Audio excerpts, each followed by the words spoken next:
Shalom. First and foremost, I want to give all praises, honor, and glory to Yahweh, Bahasham, Yahweh Shai, Bahasham, Bracha Kodash. Double honors to the elders and the apostles of Great Millstone, and peace and blessings to the elect. And today we're going to go into the book of Wisdom of Solomon, the 7th chapter. I myself also am a mortal man like to all, and the offspring of him that was first made of the earth, that is, a descendant of Adam. And in my mother's womb was fashioned to be flesh in the time of 10 months, which is roughly the time span, right? 10 months of pregnancy. Being compacted with blood. Something compacted is like it's compact, right? It's tight, it's packed, tightly packed. So being compacted with in blood of the seed of man, which is your sperm, and the pleasure that came with sleep, intercourse, right? So man sleeps with a woman, he releases his seed into her. Eventually the seed makes it to the egg, they form the zygote. Eventually it becomes an embryo and then the baby is fashioned right in the womb. It says, and when I was born, I drew in the common air and fell upon the earth. Not that somebody threw him onto the ground, but he basically came on the earth out of his mother's womb, which is of like nature. And the first voice which I uttered was crying, as all others do. Right? That is what babies do when they're born. Right? Usually that's what they do. They cry, and that's a good sign, actually. I was nursed in swaddling clothes, and that with cares. And swaddling clothes are this is what that looks like. Okay, swaddling clothes. Yeah, when you wrap a baby up. And also in the ancient world, it was used in the ancient world as a practice. Let's see here. Yep, here we go. So it says, swaddling clothes are strips or bands of cloth used to tightly wrap newborns from shoulder to feet. A traditional practice designed to provide warmth, comfort, and a sense of security while keeping limbs tight or slackish straight. Historically, this method involved washing, rubbing the baby with salt and oil, and binding them, signifying maternal care, and in biblical contexts, highlighting the humility of Yahweh Shai's birth. Now, it was also used, let's see, historically, for strengthening the baby's bones.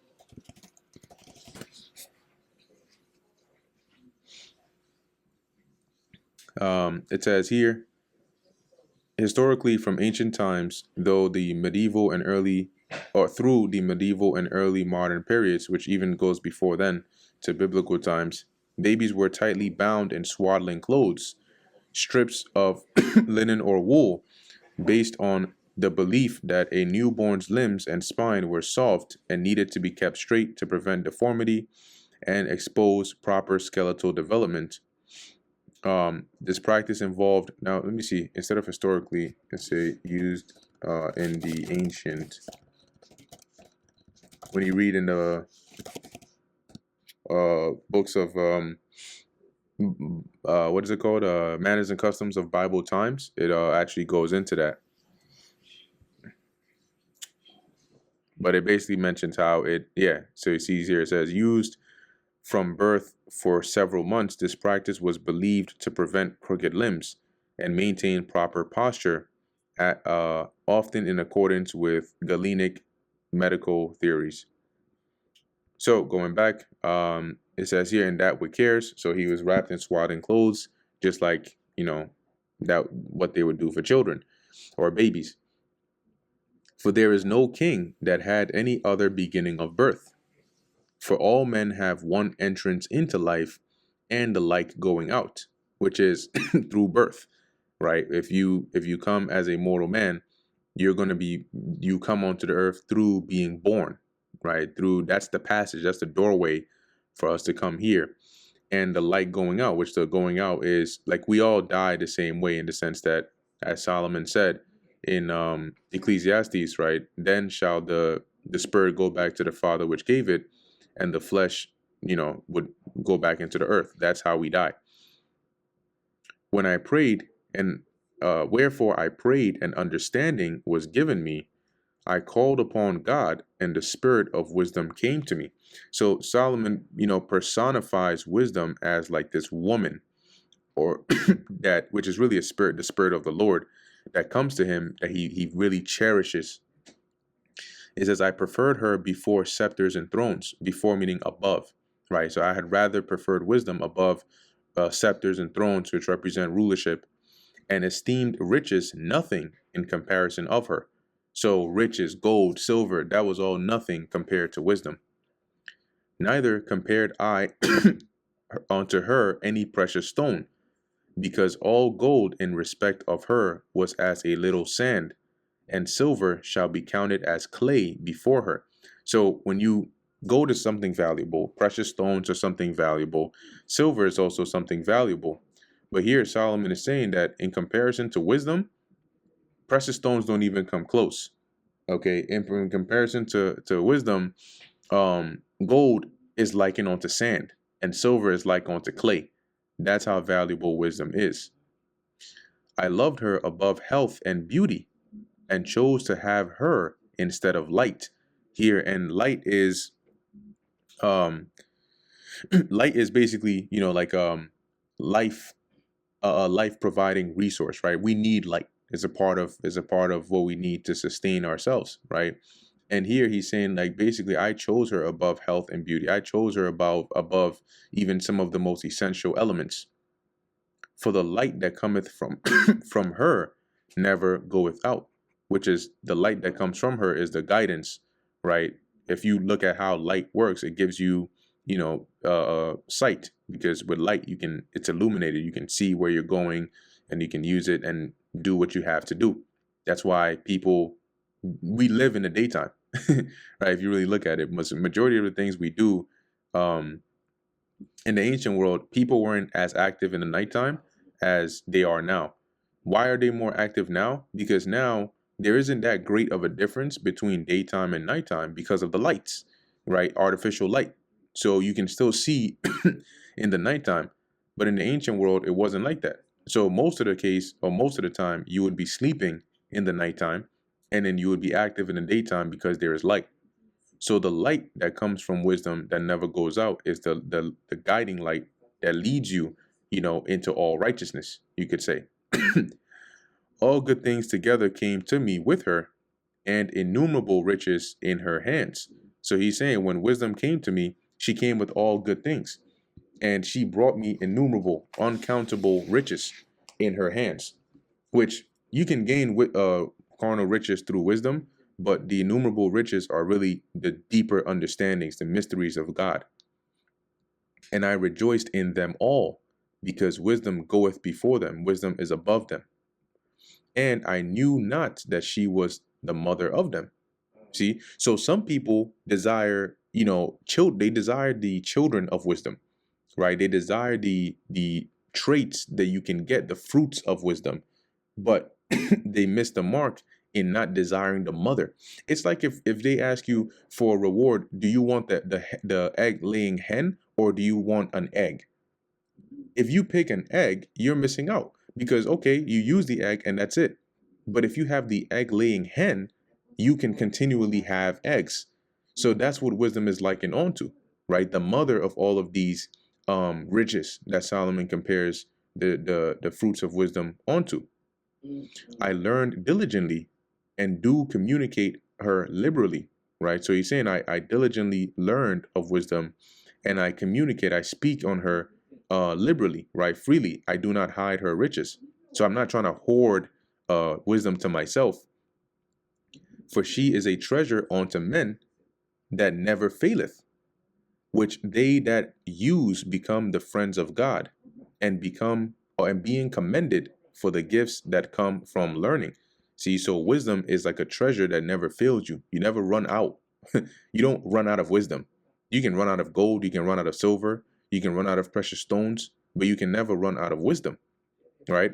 It says, which those that use wisdom become the friends of God, because the Lord likes those that use wisdom. When you use wisdom, you're drawn closer to the Lord. So they become friends of God that use wisdom, being commended for the gifts that come from learning. Because one that is learned is able to exhibit certain qualities and traits that put them in a high position. They're able to be prudent. They look well into their goings. They make better decisions. So the outcome of their life is greater, and they're commended for those gifts. But it all comes through wisdom. God hath granted me to speak as I would, and to conceive as is meet for the things that are given to me.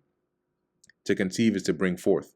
So he's saying here, the Lord has permitted me to speak these things and to bring forth the things that are necessary based on what has been given to me. Because it is he that leadeth unto wisdom and directeth the wise. Right, because you can't attain wisdom is not from this world. Job said that, right? I forget what chapter it's in, but let's see if I can find it. Job 28. Yeah, I think it's 28. There we go. So I'm going to briefly read through this, but I'll read it in the NLT because it's a bit clearer. So it says here, Job 28:1, surely there is a vein for the silver and a place for gold where they find it, or where they find it.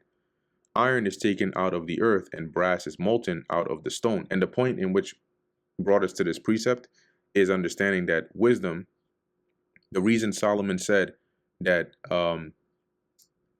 where is it at? Because the Most High is the one that leadeth unto wisdom, is because wisdom is not something you get from the earth. It's from the heavens. So you can't go and find wisdom like you would digging for gold, right? Or trying to refine, and make diamonds. You can't get wisdom that way. Because it's from the heavens, it has to be given to you from the Lord. So that's what leads us to this precept here in what Job is saying and making that same point. Job 28:2, iron is taken out of the earth and brass is molten out of the stone. He setteth an end to darkness and searcheth out all perfection, the stones of darkness and the shadow of death. The flood breaketh out from the inhabitant, even the waters forgotten of the foot. They are dried up, they are gone away from men. As for the earth, out of it cometh bread, and under it is turned up, as it were fire, right? Because when you get closer and closer into the core, as they say, it's hotter. The stones of it are the place of sapphires, and it hath dust of gold. There is a path which no fowl knoweth, and which the vulture's eye hath not seen. The lion's whelp have not trodden it, nor the fierce lion passed by it. He putteth forth his hand upon the rock, he overturneth the mountains by the roots. And this is dealing with how man is able to search and go places that animals can't even reach in search of the minerals and the valuable things of the earth. Verse 10, he cutteth out rivers among the rocks, his eye seeth every precious thing. He bindeth the floods from overflowing, that's creating like a dam. And the thing that is hid bringeth he forth to light. So once again, going into the extent that man goes to find and search out these things. However, verse 12, but where shall wisdom be found? And where is the place of understanding? Man knoweth not the price thereof, neither is it found in the land of the living. The depth, which is the seas, saith, it is not in me. And the sea saith, it is not with me.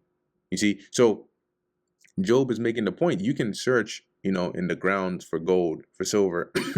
You can go different areas in the world and find it, excavate. But when it comes to wisdom, where are you going to find wisdom? Is there a location you can go to and say, oh, they sell wisdom over here, let me go buy some? No, right? And as it says, man doesn't know the price because it's not found in the land of the living. It's from the heavens because the Most High created it. The depth saith, so you can go underwater into the depths of the seas and they'll tell you wisdom isn't here. Verse 15, it cannot be gotten for gold, neither shall silver be weighed for the price thereof. You can't buy wisdom with money because there isn't a merchant that's saying, oh yeah, you know what, just come on here and I'll just, 15 ounces of wisdom? Okay, cool, here you go. It cannot be valued with the gold of Ophir, which is like some of the finest gold, with the precious onyx or the sapphire. The gold and the crystal cannot equate it, and the exchange of it shall not be for jewels of fine gold. No mention shall be made of coral or of pearls, for the price of wisdom is above rubies. You cannot buy wisdom with money, with gold, with silver, with precious stones. It's above all of that. The topaz of Ethiopia shall not equal it, neither shall it be valued with pure gold. So if that's the case, as Job is saying, whence then cometh wisdom? So if you can't find it in the earth, you can't buy it with money, how then do you get it? And where is the place of understanding? Seeing it is hid from the eyes of all living and kept close from the fowls of the air. So not even the birds can reach it, and the eyes of the living cannot attain it.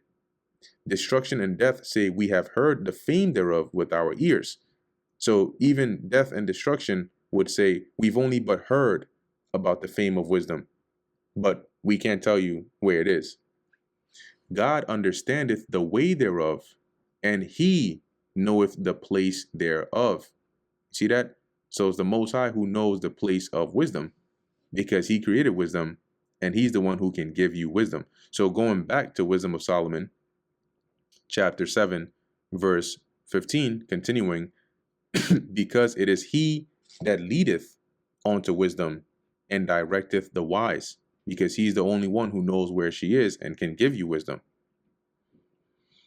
And the interesting thing, right, the more interesting thing about this when dealing with wisdom is, you may say, well, that's not true, because I can go to somebody that already has wisdom, and then I can even pay them to teach me the wisdom that they have. But what they will be giving to you is knowledge. All right. Knowledge is information. They can tell you that.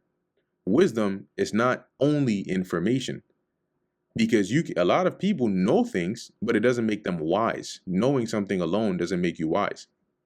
So if you go to somebody and you're, hey, teach me what you know. Yeah, they can teach you what you know or what they know. But when it comes to actually applying wisdom, that's a spirit. So you may know what they know, but given a situation, they may actually make a different decision than you. And why would they do that? Because you both know the same thing, but they have the spirit of wisdom guiding them to make the proper decision, and you don't. So wisdom truly is a spirit that the Lord has to give you. You can't buy it. Somebody may speak of it to you, but for you to actually receive it and for it to work on your mind, that comes from the Lord. Verse 16, for in his hand are both we and our words, right? So both our words and ourselves are in the power or the control of the Lord. All wisdom also and knowledge of workmanship, right? So wisdom and workmanship is like crafts, right? All different practices, trades, and crafts. That's all from the power of the Lord. For he hath given me certain knowledge of the things that are, namely to know how the world was made. So Solomon understood creation and the operation of the elements. He understood how the elements work, the beginning, ending, and midst of the times. So he understood prophecy. He understood, the beginning, which we weren't even there for. And also, the things that were happening in his time, but also the things that would happen in the middle of the times, right? Before the ending, the alterations of the turning of the sun and the change of the seasons, the circuits of years and the positions of stars. So basically the understanding how time works, understanding constellations and being able to read the heavens, all of those things the Lord gave him knowledge of. The natures of living creatures and the furies of wild beasts. So he understood the nature and the way that animals work, how to communicate with them. Not that he was speaking, their language, but he understood them. Like somebody that has a very well-trained animal, they can understand, what it is that their animal is trying to communicate to them. When it's angry, when it's hungry, when it wants to go use the bathroom, they can understand that. Because when you study how animals behave, you pick up certain tendencies. They do this when this, they do that when that. Like your stomach growls when you're hungry, right? You become, you start acting a certain kind of way based on certain things. When you're upset, your answers may be a bit sharper, right? You may be more quiet. These are all signs that somebody that studies you will know and be able to tell how you feel. Likewise, somebody that studies the animals would be able to tell what an animal is trying to say or convey to them. And Solomon had knowledge of that. The violence of winds and the reasonings of men, right? So the weather, he understood the weather patterns. And he also understood the reasonings of men, which is basically how people think, and the diversities of plants and the virtues of roots. The diversities of plants is the different plants, like today you would call that botany, and the virtues of roots, which is going into the herbs. And all such things as are either secret or manifest, them I know. So the Lord gave him understanding of that. So Solomon had a, very great high level of understanding.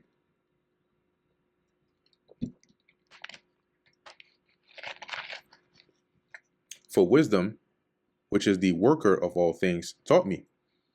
For in her is an understanding spirit holy, one only, manifold.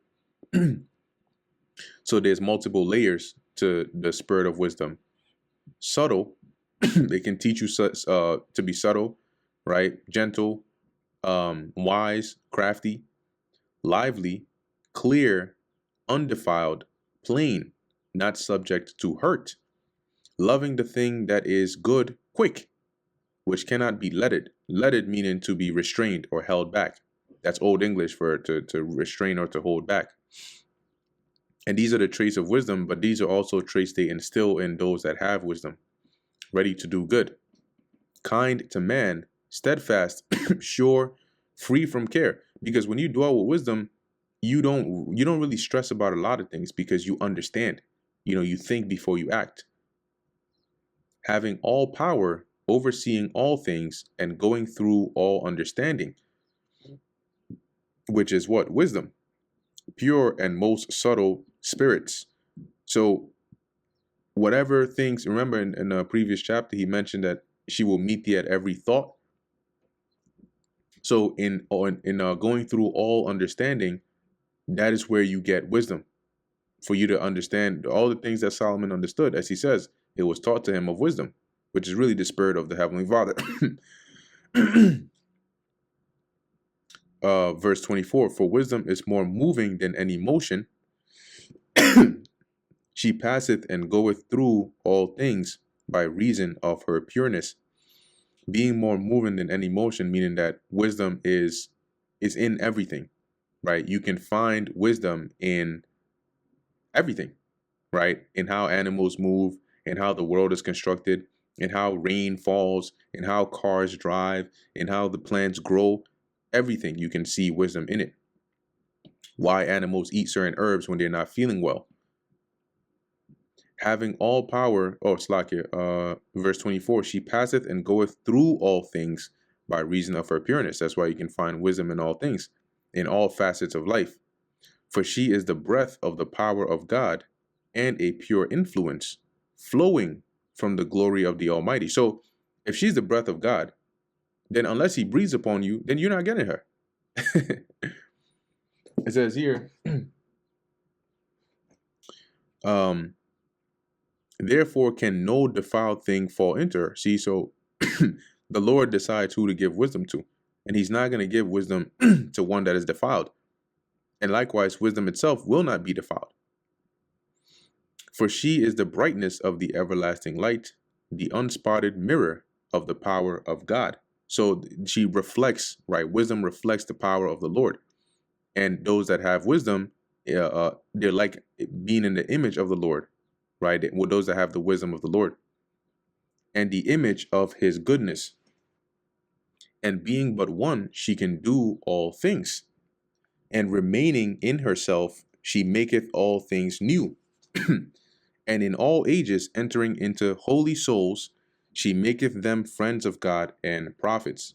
So it says here, right, being one, she can do all things. So though wisdom is one, is only one spirit, she can accomplish everything, right? And remaining in herself, meaning that wisdom doesn't change, right? It stays unchanging. but yet it renews all things, making all things new, and maketh men friends with God and prophets, right? That's through wisdom. We read up above, it was either in this chapter or a previous one, about how she makes, God loves those that have wisdom. And through wisdom, the spirit of prophecy, being able to know, understand, and prophesy, that's also through wisdom, which is the spirit of the Lord. Remember, it's that pure influence. And when you prophesy under the influence of the Lord. For she is most beautiful than the sun, or more beautiful than the sun, and above all the order of stars. Being compared with light, she is found before it. So he's saying when you compare wisdom to light, wisdom is still greater than even light. For after this cometh night, but vice shall not prevail against wisdom. So wisdom is above light because after light comes night or darkness, right? Daytime, nighttime. But after wisdom doesn't come any evil. That's vice. All right, because it cannot prevail against wisdom. Night or darkness prevails against light for half of the day. But when it comes to wisdom, nothing can prevail against wisdom. So that's why she is greater than light, because though light is great, it still has its time, and then darkness comes about. But wisdom is not, struggling against evil in order for who's going to prevail. See, evil never prevails against wisdom. So she stands undefeated. And that brings us to the end of the book of Wisdom of Solomon, the 7th chapter. Lord willing, that was edifying to the elect. In closing, I want to give all praises, honor, and glory to Yahweh, Bahasham, Yahweh Shai, Bahasham, Racha Kodash. Until next time, Shalom.